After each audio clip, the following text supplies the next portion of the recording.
السلام علیکم۔ بسم اللہ الرحمن الرحیم۔ سیرت النبی صلی اللہ علیہ وسلم، پارٹ نمبر 1۔ حلیمہ سعدیہ رضی اللہ عنہا کی گود میں۔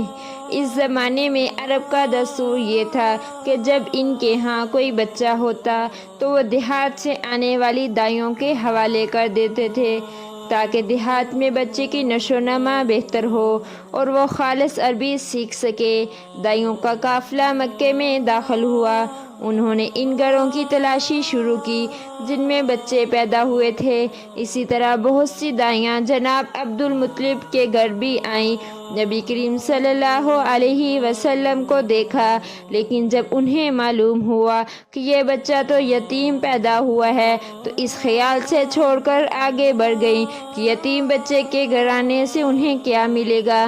اسی طرح دائیاں آتی رہیں جاتی رہیں، کسی نے آپ کو دودھ پلانا منظور نہ کیا اور کرتی بھی کیسے۔ یہ سعادت تو حضرت حلیمہ رضی اللہ عنہا کے حصے میں آنا تھی۔ جب حلیمہ رضی اللہ عنہا مکے پہنچی تو انہیں معلوم ہوا سب عورتوں کو کوئی نہ کوئی بچہ مل گیا ہے اور اب صرف وہ بغیر بچے کے رہ گئی ہیں اور اب کوئی بچہ باقی نہیں بچا۔ ہاں، ایک یتیم بچہ ضرور باقی ہے جسے دوسری عورتیں چھوڑ کر گئی ہیں۔ حلیمہ سعدیہ رضی اللہ عنہا نے اپنے شوہر عبدل بن حارث سے کہا، خدا کی قسم مجھے یہ بات بہت ناگوار گزر رہی ہے کہ میں بچے کے بغیر جاؤں، دوسری سب عورتیں بچہ لے کر جائیں، یہ مجھے طعنہ دے گی، اسی لیے کیوں نہ ہم اس یتیم بچے کو لے لیں۔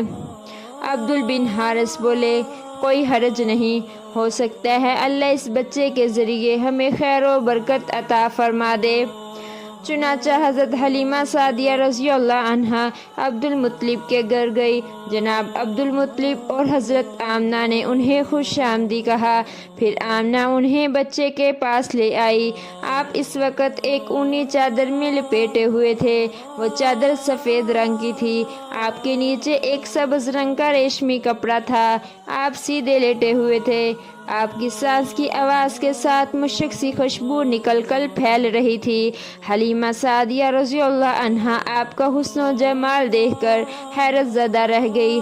آپ اس وقت سوئے ہوئے تھے، انہوں نے جگانا مناسب نہ سمجھا، لیکن یوں ہی انہوں نے پیار سے اپنا ہاتھ آپ کے سینے پر رکھا۔ آپ مسکرا دیے اور آنکھیں کھول کر ان کی طرف دیکھنے لگے۔ حضرت حلیمہ سعدیہ رضی اللہ عنہا فرماتی ہیں، میں نے دیکھا آپ کی آنکھوں سے ایک نور نکلا جو آسمان تک پہنچ گیا۔ میں نے آپ کو گود میں اٹھا کر آپ کی دونوں آنکھوں کی درمیانی جگہ پر پیار کیا۔ پھر میں نے آپ کی والدہ اور عبد المطلب سے اجازت چاہی، بچے کے لیے قافلے میں آئیں۔ میں نے آپ کو دودھ پلانے کے لیے گود میں لٹایا تو آپ دائیں طرف سے دودھ پینے لگ گئے۔ پہلے میں نے بائیں طرف سے دودھ پلانا چاہا، لیکن آپ نے اس طرف سے دودھ نہ پیا، دائیں طرف سے آپ فوری دودھ پینے لگ گئے۔ بعد میں بھی آپ کی یہی عادت رہی، آپ صرف دائیں طرف سے دودھ پیتے رہے، بائیں طرف سے میرا بچہ دودھ پیتا رہا۔ پھر قافلہ روانہ ہوا۔ حلیمہ سعدیہ رضی اللہ عنہا فرماتی ہیں، میں اپنے خچر پر سوار ہوئی، آپ کو بھی ساتھ لے لیا۔ اب جو ہمارا خچر چلا تو اس قدر تیز چلا کہ اس نے پورے قافلے کے سواروں کو پیچھے چھوڑ دیا۔ پہلے وہ مرگل ہونے کی بنا پر سب سے پیچھے رہتا تھا۔ میری خواتین ساتھی حیرانگی سے مخاطب ہوئی، اے حلیمہ، یہ آج کیا ہو رہا ہے؟ تمہارا خچر اس قدر تیز کیسے چل رہا ہے؟ کیا یہ وہی خچر ہے جس پر تم آئی تھی اور جس کے لیے ایک ایک قدم اٹھانا مشکل تھا؟ جواب میں نے ان سے کہا، بے شک یہ وہی خچر ہے، اللہ کی قسم اس کا معاملہ عجیب ہے۔ پھر یہ لوگ بنو سعد کی بستی پہنچ گئے۔ ان دنوں یہ علاقہ خشک اور قحط زدہ تھا۔ حلیمہ سعدیہ رضی اللہ عنہا فرماتی ہیں، اس شام جب ہماری بکریاں چرا کر واپس آئی تو ان کے تھن دودھ سے بھرے ہوئے تھے، جبکہ اس سے پہلے ایسا نہیں تھا، ان سے دودھ بہت کم اور بہت مشکل سے نکلتا تھا۔ ہم نے اس دن اپنی بکریوں کا دودھ دویا تو ہمارے سارے برتن بھر گئے۔ ہم نے جان لیا کہ یہ ساری برکتیں اس بچے کی وجہ سے ہے۔ آس پاس کی عورتوں میں بھی یہ بات پھیل گئی۔ ان کی بکریوں کے بستور بہت کم دودھ دے رہی تھی۔ غرض ہمارے گھر میں ہر طرف ہر چیز میں برکت نظر آنے لگی۔ دوسرے لوگوں کو تعجب میں رہے۔ اسی طرح 2 ماہ گزر گئے۔ 2 ہی ماہ میں آپ چلنے پھرنے لگ گئے۔ آپ 8 ماہ کے ہوئے تو باتیں کرنے لگ گئے۔ آپ کی باتیں سمجھ میں آتی تھی۔ 9 ماہ کی عمر میں تو آپ بہت صاف صاف گفتگو کرنے لگے۔ اسی دوران آپ کی بہت سی برکتیں دیکھنے میں آئی۔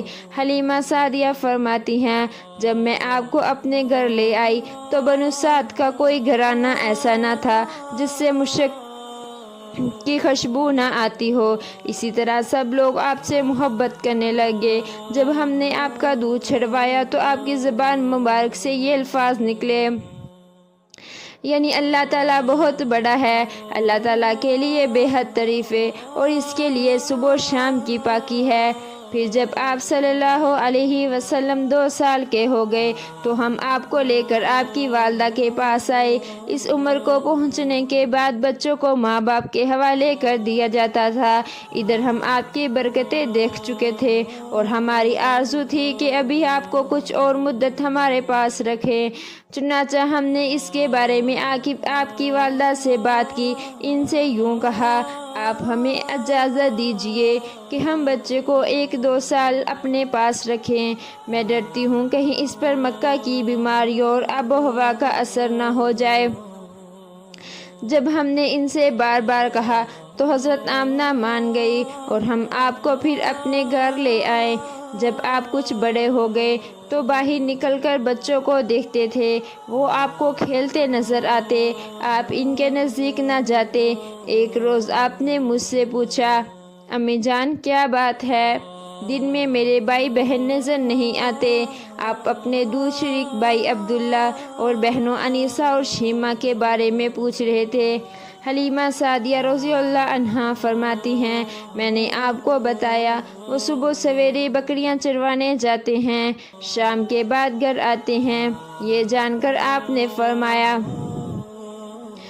تب مجھے بھی ان کے ساتھ بھیج دیا کریں۔ اس کے بعد آپ اپنے بھائی بہنوں کے ساتھ جانے لگے۔ آپ خوش جاتے اور واپس آتے۔ ایسے میں ایک دن میرے بچے خوف زدہ انداز میں دوڑتے ہوئے گھر آئے۔ آ کر بولے، امی جان جلدی چلیں ورنہ بھائی محمد صلی اللہ علیہ وسلم ختم ہو جائیں گے۔ یہ سن کر ہمارے تو ہوش اڑ گئے۔ دوڑ کر وہاں پہنچے، ہم نے آپ کو دیکھا، آپ کھڑے ہوئے تھے، رنگ اڑا ہوا تھا، چہرے پر زردی چھائی ہوئی تھی، اور یہ اس کے لیے نہیں تھا کہ آپ کا سینہ چاک کیا جانے سے کوئی تکلیف ہوئی تھی، بلکہ ان فرشتوں کو دیکھ کر آپ کی حالت ہوئی تھی۔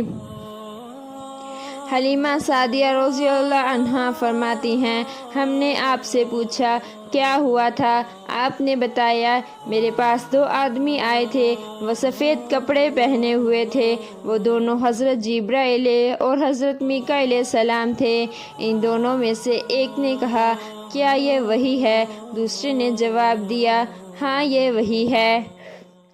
پھر وہ دونوں میرے قریب آئے، مجھے پکڑا اور لٹا دیا۔ اس کے بعد انہوں نے میرا پیٹ چاک کیا اور اس میں سے کوئی چیز تلاش کرنے لگے۔ آخر انہیں وہ چیز مل گئی اور انہوں نے اسے باہر نکال کر پھینک دیا۔ میں نہیں جانتا وہ کیا چیز تھی۔ اس چیز کے بارے میں دوسری روایت میں یہ وضاحت ملتی ہے کہ وہ سیاہ رنگ کا ایک دانہ سا تھا۔ یہ انسان کے جسم میں شیطان کا گھر ہوتا ہے اور شیطان انسان کے بدن میں یہاں سے اسرار ڈالتا ہے۔ حلیمہ سعدیہ رضی اللہ عنہا فرماتی ہیں، پھر ہم آپ کو گھر لے آئے۔ اس وقت وہ میرے شوہر عبداللہ بن حارث نے مجھ سے کہا، حلیمہ مجھے ڈر ہے کہیں اس بچے کو کوئی نقصان نہ پہنچ جائے، اسی لیے اسے اس کے گھر والوں کے پاس پہنچا دو۔ میں نے کہا ٹھیک ہے۔ پھر ہم آپ کو لے کر مکہ کی طرف روانہ ہوئے۔ جب میں مکہ کے بائی علاقے میں پہنچی تو آپ اچانک غائب ہو گئے۔ میں حواس باختہ ہو گئی۔